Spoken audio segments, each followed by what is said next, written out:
Claire is practicing her breathing for her upcoming yoga retreat in Bali. Has she ever done yoga before? No.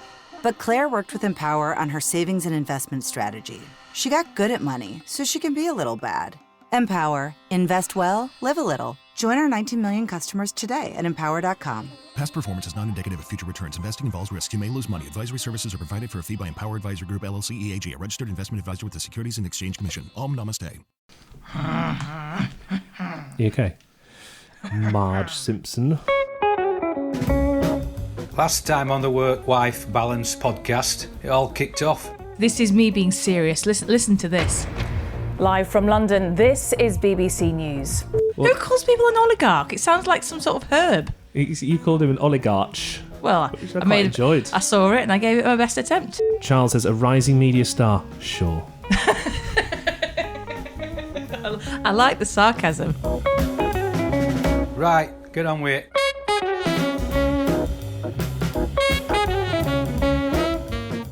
I'm just going to say it. What are you going to say? I don't know if you want to include this part, but I am shattered. Yeah, but do people want to listen to two people just shattered all the time? I don't know. Tough. Don't know. I think life's hard, isn't it, sometimes? Yeah, it is hard. But we're here, celebrating Valentine's Day 2 days later when we record this than Valentine's Day, which is fun, isn't it? Because we're too tired to celebrate it on the day now. Because we were working on that day.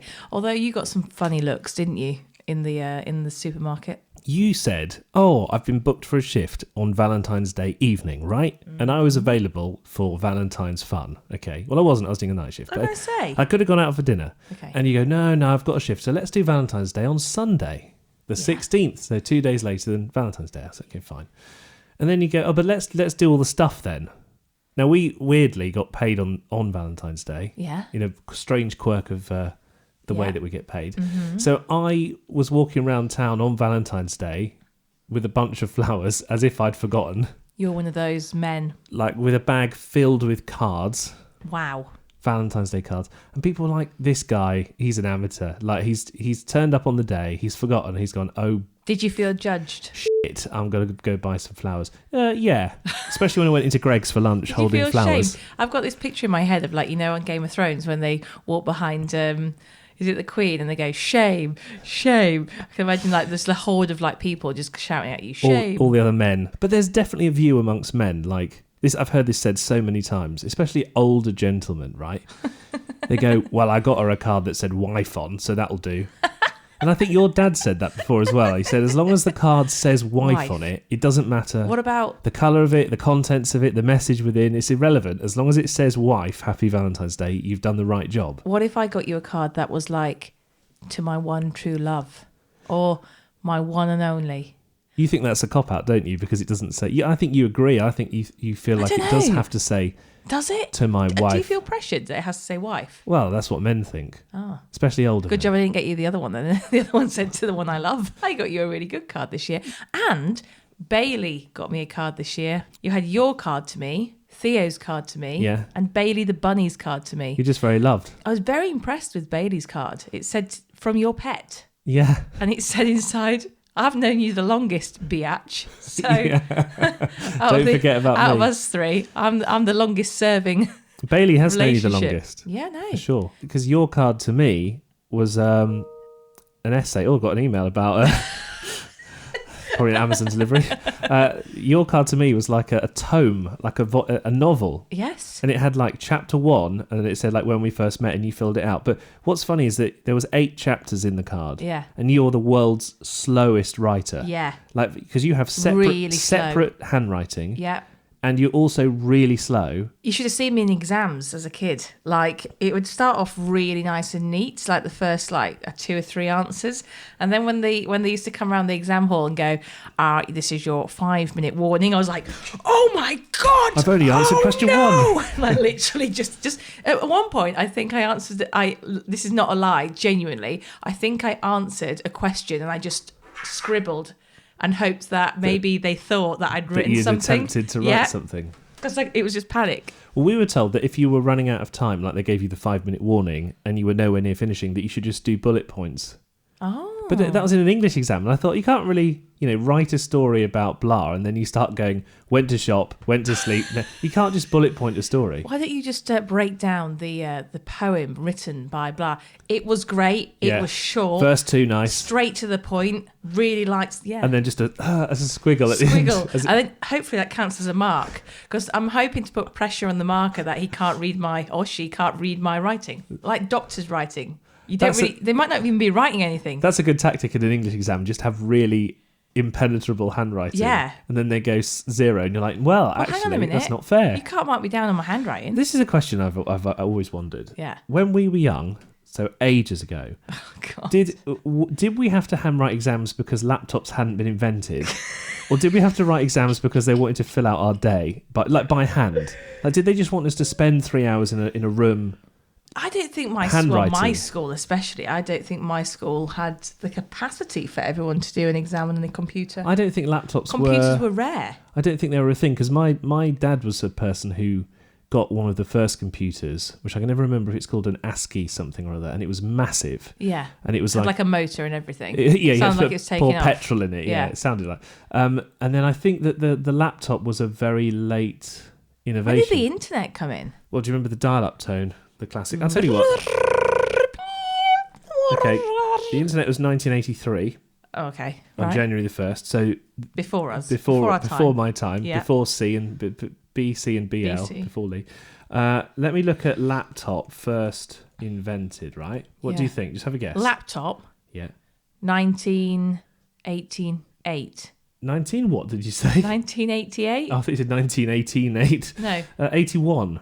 Oh, so right. in the year 2000, Yeah. when we were doing like exams handwritten, there were laptops available. Oh, well. So maybe maybe it's a form of punishment. Why the hell did they make us write things out by hand? That's ridiculous. That's a good question, Chris. I don't know. I'm angry about that. You are now. angry, yeah. So there you go. Back to Valentine's Day. Oh, yeah. Have you always celebrated Valentine's? Yeah, I'm quite a softie, so I like Valentine's Day. I think it's a bag of shit, to be You honest. hate it, don't you? I think it's just a massive kind of play by the card companies and restaurants, and I think they're all in on it. I think they've even got like a WhatsApp group called Valentine's Posse, and they're like, they all get together and like, right, how can we rinse these fuckers this I tell you time? what, the poor men buying the flowers, some of the flower bunches.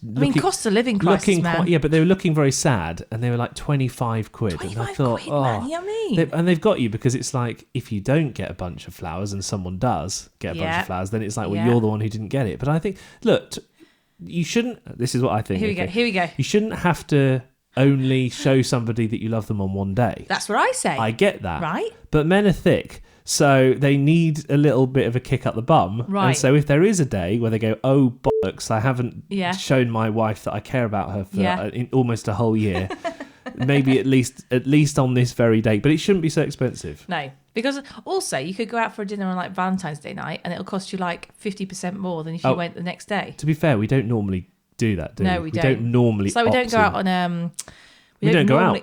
No, we don't. In fact, when was the last time we went out? We worked this out the other day. I looked back at the diary because We're going out today for Valentine's. Because baby happened. And when the last time we went out for dinner, like out, babysitter out, Yeah. was October. Wow. The 24th or something, yeah. Mate, we got. It's because now going out for us, okay. In the old days when we were without Theo, we'd go, shall we go out tonight? Yes, and then we'd go out, and then we'd spend money on dinner, and then we'd go and see a show and get drunk and come home, and all in, you were looking at like 200 quid, which is a lot of money. Yeah. But it's okay. Now, to do all of that, you've got to add a babysitter on top. You're already paying for a day of nursery. So you're looking and like... you're paying for it emotionally the next day with Yeah, Theo. because he still wakes up the next day at 5, 6 a.m. He does not care that He doesn't care. the daddy has a hangover. Nope. So it's basically... And then you've got to like go through the hell of like going to a soft play. So you're looking at 350 quid plus emotional stress. Yeah. It's not worth it, is So it? you don't... Might as well just get a takeaway. So why are we going out A bottle tonight of wine. again? What's the reasoning again? No, but we are going to do it. But have you had... I'm interested from the ladies' point of view. Oh, right. The ladies. Because you don't like traditional gifts. No. You're very annoying. Like, you don't like red roses. I hate red roses. You're like, They're I only want so cliche. I only want white roses. And I was Yeah. like, are you sure about that? Because Yeah. they're a lot more expensive. No, are you sure you just want white roses? They're £30, not Are you sure you £25? can't just accept the petrol station bunch of No.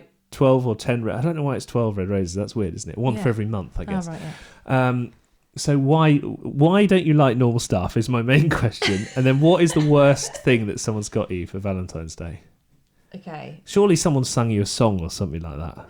Oh, okay. So the reason I don't like traditional stuff is because, You don't want to be part of the crowd. yeah, well, not just that. I think they look a bit cheap, the red roses. I'm going to get loads of complaints now. Look, you like look, chocolate though. Look, no, for the ladies that like red roses, you own it. Like traditional, if the traditional is your thing, you go for it. But I just don't like traditional. Also, it doesn't go in my colour scheme of my house because everything's white. So that's your main consideration. White and beige. No. I think white. No, I don't know. I've just never really like been the traditional type of girl, I suppose. What's the worst? Not a thing? good enough reason to make it difficult for me, but okay. And what's like good and bad Valentine's Day presents for you? Like, what's a good, like, because you don't like going out on Valentine's Day, so that's out. You do like chocolates though, so Yeah. What's the best and worst of your Valentine's Day experience? I would say that's a really hard question. What's really funny is that you said to me before we recorded this podcast, ask me the best and worst I know, Valentine's I thing didn't think this through, did that I? I've got. And I went, oh, okay, I'll ask you that. So now I've manufactured that question. And then you've gone, I don't know. I can't remember yesterday. I've got one. I've remembered one now. One year I was trying to be uber romantic and not traditional. So I Yeah. printed out at great cost in terms of like printer paper and ink. Printed out loads of Polaroid style pictures of us first couple of years of us being together, right? And then I bought a cork board and I pinned them all in the cork board as like a massive collage. And you didn't like it, so then you rearranged all the pictures and put different ones up. You're like, I haven't sanctioned these pictures. These have not gone through the Leigh approval process, so they can't go on the wall. And then where's that cork board gone now?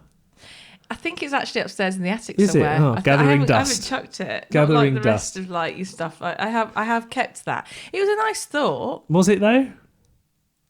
Yes and no, because it didn't go with anything in the house. Wow. It all So needs it's very to- much about the colour scheme of the house.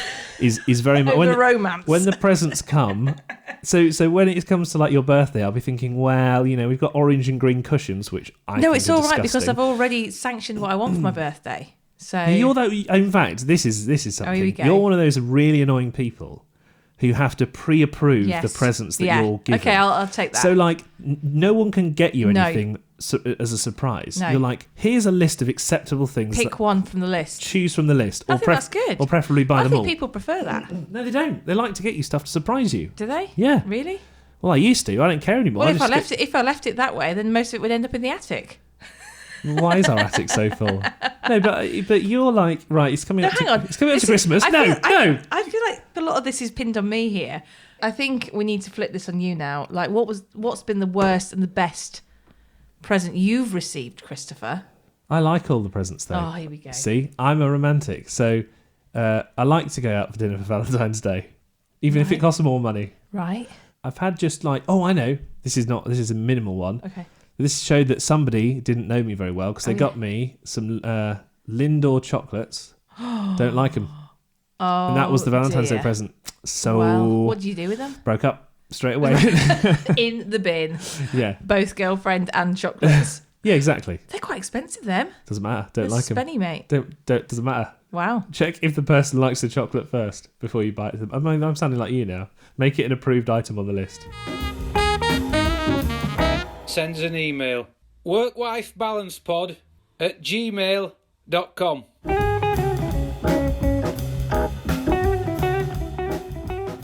Hey, this is a funny thing.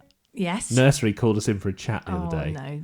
They said, One of many chats. they said, can you come in for a chat this evening? It was very serious. And it wasn't like really a joke. serious. It was like, No, it was like, we need to talk we need to to you. we need to have a quiet word with you when all the other parents have gone. Yeah. So, I was thinking, what's he done now? Like, what is it? What could it be? has he smacked another child? Yeah, is it? Has he pooed all over Maisie's head? Well, he does. He I mean, has he does done that. Yeah. But what it turns out is that Theo Yes. really enjoys eating books. He's got a book fetish. Like he'll get a Little Miss naughty hilariously and absolutely devour the corner He'll of go it. to town on that thing. Yeah. He won't just do what normal kids do and like chew on it. He'll actually eat swallow the it, yeah. pages. Yeah. And there's a name for that, isn't there, Chris? It's something like Pika. Pika. Pikachu, but like Pika, P-I-C-A. And they said, yeah, you know, he keeps eating all these books. And then they showed up. They like brandished 4 books. They were like, They literally got them out. They were This like, is hang on, today's- just wait there. We're he just has gonna... eaten these. And literally brought out some books and was like, look at them all. He's eaten Paw Patrol. He's eaten Little Miss. And I was like, oh, so he's quite hungry for knowledge. Oh, wow. And they were like, that's not funny. Wow. So then lovely boss of nursery went, it's okay. I've solved the problem. This is the best bit. This is the best bit. A, we're going to put all the books in nursery in a plastic container so that all the other children who don't eat books have to get the books out of the Theo-proof plastic container in order to read the books. Theo's Right? changing the Policy. rules and regulations of nursery. And B, we've bought some indestructible books, apparently, off of Amazon. I didn't even know these exist. And they're supposed to be tear-proof, bite-proof. Well, we were shown by one of the nursery staff members who just started gnawing on them. And actually, yes, they do. Well, they stood the test. Yeah, we'll So, see, though. I mean, you haven't seen Theo go to town on the book, though. It's like he's never been fed. Well, what's funny is that you say to him at home, don't eat that book. And then he looks at you like, okay, yeah, I've understood the message. And Yeah. then if you walk out the door but like peer back round the corner. He's and, at like, it again. He's immediately putting it in his mouth again. But we always offer him snacks and food all the time. Yeah. Doesn't want it. Doesn't want his dinner. Doesn't want his breakfast. He wants a book. Yeah. Maybe he's just got a book fetish. Well, what's funny is the other day that you went in and dropped off a whole new batch of Little Miss books to replace the ones that he's been eating. Yeah, because it's nice though, isn't it, that they came up with a very unusual way of solving it, but it still, at the end of the day, they solved it. And do you know what? I haven't seen him eat a book for a few days. Neither So have I. yeah, there we go. There you go. Well done. There's been a upheaval on the WhatsApp group of our road. Okay. Oh, yes. Somebody has said, I won't name them, Okay. but Eileen has said, can we please stop feeding the birds? Oh, yes. Everybody in the little area that Yes. we live in, because it's attracting rats. Now, at first, we were like, come on, Eileen. Da, da, da, da, da, da. We were like, come on, how can you not feed the birds? We've got into feeding our birds, haven't we? Well, she's directed this at you because you are a bird feeding person. I am a bird feeding person. And I've become one of those people. And we've got many birds that visit. We've named them all, haven't we? We've got Robbo, the robin. He's fat man. The lady Abby Titmus. because it's a yellow tit. We're so funny. What about the pigeon? Joey. Oh, Frank. Is it Joey? Oh, is or it Frank? Joey? Joey. So absolutely Joey. huge pigeon that Yeah. that can't actually get the bird seed. 'cause He's the biggest pigeon you've ever seen. Like, it's Hefty. the size of a small dog. I'd yeah, say. yeah, massive. And He's bigger than Bailey. And sometimes the pigeon thinks, no, I'm going to have a go at getting the bird And then seed, just and then Fails. Just kind of flaps into the window. yeah. So that's good. So that's the background situation. Eileen's getting angry because she says that rats are being attracted by the bird seed, and we literally on that day went, huh, no way, ridiculous. And literally, And then a few minutes later, we see the biggest. the biggest. No, I mean, this one. The biggest rat you've ever seen. it's a monster, isn't it? It was scary. It was something from like a horror film. It like jumped across the garden and like one massive leap, and I was like, that is horrifying. It was like a kangaroo leap. It I was like, terrifying. we're never letting Theo out in the garden ever again.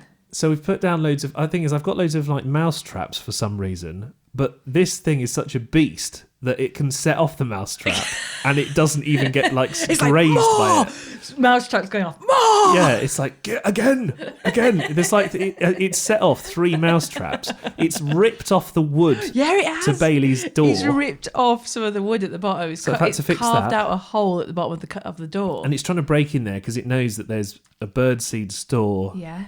in Bailey's That's shed. scary, man. What we're going to name the rat? There's a famous rat. Is there Yeah. Roland rat? Roland. We'll call him Roland. Roland rat. Sorry, Yeah. Roland rat. Roland. So Roland is terrorising our So Eileen garden now. basically You were right. Eileen's right. I'd like to formally apologise Yes, for Eileen. Leigh, who feeds the No. birds. What? You're the one who feeds the birds? We feed I've the never birds. put bird feed in that Theo feeder. does then. Okay, well, Theo and Blame Leigh Theo. would like to formally apologise. Lee's phrase of the week, by the way, is you like to make up phrases for some reason, don't you? Well, it's not. I don't think you like to do it. You just sort of you get your phrases wrong, don't you? Just a little bit. And there's been so many since we took a break from season 2 of the podcast that I've got a huge list. In fact, this isn't really a phrase, but this is something that I enjoy. So how about this? It's Lee's noise of the week. You know, right. Everybody, listen. You know what noise a frog makes, right? You say a certain word. What noise do you think, Leigh, a frog makes? Gribbit. Right.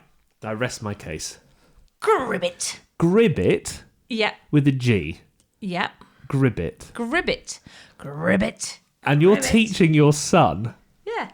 who is 2, Just like cows go. cows go, gamoo. Gamoo. Why do you think it's gribbit, though? My mum used to say it. Have you ever heard a frog? They go ribbit, with a r, ribbit. Have you actually? Is that scientifically proven? No. Well, there you go then. Okay. They might be even saying libbit. Or, Libbit. or pippit. Wow. Who knows? I think you've lost it. Don't forget, you can subscribe on Twitter, Insta, and send us an email. work-life-balance-pod@gmail.com. I've had a really good time doing this podcast. Just stop there. I think we peaked. It's been riveting. Stop. I think we both need to lie down. Is that it? Are you done? Yeah. Oh, okay.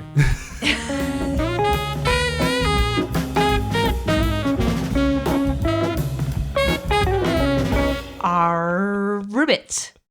Are you tired of seeing your teen or young adult struggle on a path that clearly isn't the right fit? Is your teenager confused about which direction to take after high school? The future of work is changing rapidly, and our kids need to know all of the options available after high school so they're empowered to make the choice that is best for them. In each episode, we explore the latest trends that are shaping the opportunities of today and tomorrow. I'm your host, Betsy Jewell, and this is the High School Hamster Wheel Podcast.